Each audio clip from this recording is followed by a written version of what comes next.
Ushbu kimyoviy vositalar bilan yuvilgan idish tovoqni kamida 70 marotaba chayqash zarurligi haqida turli tavsiyalar beriladi. Xo'sh, bugun unga qanchalik amal qilinmoqda? Muxbirimiz ayni mavzu bo'yicha reportaj tayyorlagan.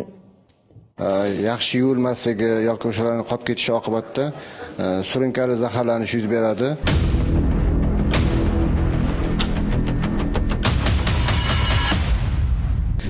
Unaqa bir kam uchraydigan kasallik deyolmaymiz, o'ziga yarasha ko'p uchraydigan kasallardan hisoblanadi. Maddoxonalarda yoki o'sha kafe, restoranlarda idishlarning yaxshi yuvilmaganligi sababli o'sha gellarning qoldig'i qolishi bu oshqozon ichak traktiga ovqat bilan birga kirish oqibatida bemorlarda oshqozon ichak kasalliklari, gastrit, kolit, allergik kasalliklar, teri kasalliklari, ekzema, psoriaz, nafas yo'llari kasalliklari, bronxialniy astma yoki har xil astmatik bronxitlar rivojlanishiga olib keladi. Shu tarzda inson bir yilda o'zi bilmagan holda kamida 250 gram, ya'ni 1 stakan gelni yeb qo'yishi mumkin.